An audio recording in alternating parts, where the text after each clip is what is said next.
रहे हैं अपना हिंदी व्याकरण का क्लास 6 का लेसन नंबर 9, जिसका नाम है प्यारे बच्चों सर्वनाम। तो आइए शुरू करते हैं।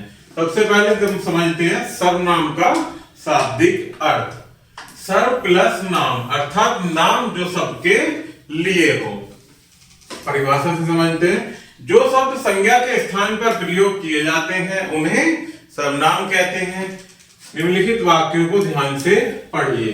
विनय ने अंधे व्यक्ति की मदद की, उसने अंधे व्यक्ति की मदद की।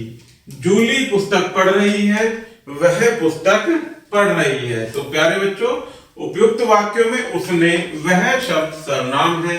इसी प्रकार मैं, तुम, हम, यह, तू, आप, उन्होंने, वे इत्यादि शब्द भी सर्वनाम शब्द कहलाते हैं। सर्वनाम के 6 भेद होते हैं, देखते हैं इनको 1 by 1, जो कि कौन कौन से होते हैं सर्वनाम के भेद।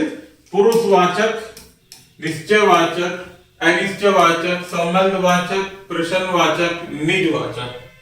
इसमें प्यारे बच्चों जो पुरुषवाचक होते हैं उनके भी 3 भेद होते हैं, उत्तम पुरुष, मध्यम पुरुष और अन्य पुरुष। तो आइएगा इनको 1 by 1 उदाहरण के और परिभाषा के माध्यम से समझते हैं।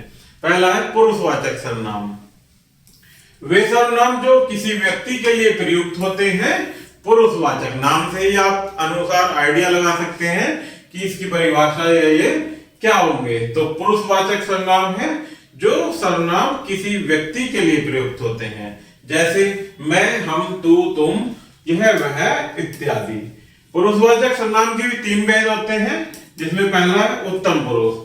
बोलने वाला अपने नाम के स्थान पर जिस सर्वनाम शब्द का प्रयोग करता है उसे उत्तम पुरुषवाचक सर्वनाम कहते हैं।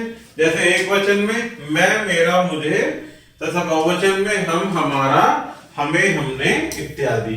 नेक्स्ट है मध्यम पुरुष। सुनने वाले के नाम के स्थान पर जिन सर्वनाम शब्दों का प्रयोग होता है उन्हें मध्यम पुरुष कहते हैं, जैसे तू, तुम, तुम्हारा, आप, आपका। नेक्स्ट है अन्य पुरुष। जिसके विषय में बातें हो रही हैं उसके लिए जिन सर्वनाम शब्दों का प्रयोग होता है उन्हें अन्य पुरुष कहते हैं, जैसे यह, वह, ये, वे, उसका, उनका, उन्हें इत्यादि। नेक्स्ट होता है प्यारे बच्चों निश्चयवाचक सर्वनाम।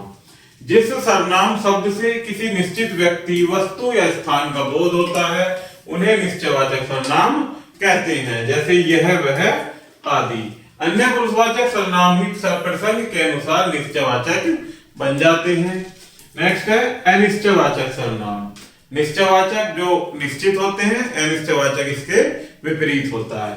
समझते हैं परिभाषा से। जिस सर्वनाम शब्द से निश्चित व्यक्ति, वस्तु आदि का बोध न हो उसे अनिश्चयवाचक सर्वनाम कहते हैं, जैसे कोई, कुछ, किसी, कहीं इत्यादि, अर्थात वो कुछ निश्चित नहीं है। नेक्स्ट है प्यारे बच्चों प्रश्नवाचक सर्वनाम। जिस सर्वनाम शब्द से प्रश्न पूछने का ज्ञान हो उसे प्रश्नवाचक सर्वनाम कहते हैं, जैसे क्या, कौन, किसको, किन्होंने, किनसे इत्यादि। नेक्स्ट होता है संबंधवाचक सर्वनाम।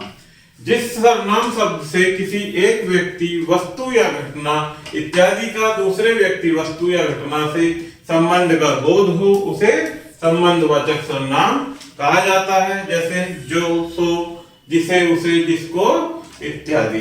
नेक्स्ट है प्यारे बच्चों निजवाचक सर्वनाम। जो सर्वनाम शब्द स्वयं के लिए प्रयोग किए जाते हैं निजवाचक सर्वनाम कहलाते हैं, जैसे अपने आप, स्वयं, आप ही, खुद, स्वतः, आप इत्यादि। तो ये सभी कैसे शब्द हैं प्यारे बच्चों निजवाचक सर्वनाम। तो इस प्रकार से प्यारे बच्चों आगे देखते हैं, कुछ अध्याय संक्षेप दिया गया है। पहला पॉइंट है कि आप शब्द पुरुषवाचक सर्वनाम और निजवाचक सर्वनाम दोनों में प्रयोग होता है, लेकिन दोनों के प्रयोग में अंतर भी होता है। सर्वनाम के 6 भेद होते हैं, जिनके बारे में अभी हमने पढ़ा। पुरुषवाचक, निश्चयवाचक, अनिश्चयवाचक, संबंधवाचक, प्रश्नवाचक और निजवाचक। नेक्स्ट पॉइंट है संज्ञा के स्थान पर जो शब्द प्रयुक्त किए जाते हैं उन्हें सर्वनाम कहते हैं। पुरुषवाचक सर्वनाम के 3 भेद हैं, उत्तम पुरुष, मध्यम पुरुष तथा अन्य पुरुष। तो प्यारे बच्चों इस प्रकार से हमारा ये लेसन यहीं समाप्त होता है। आशा करता हूं कि आपको यह वीडियो जरूर पसंद आई होगी। धन्यवाद।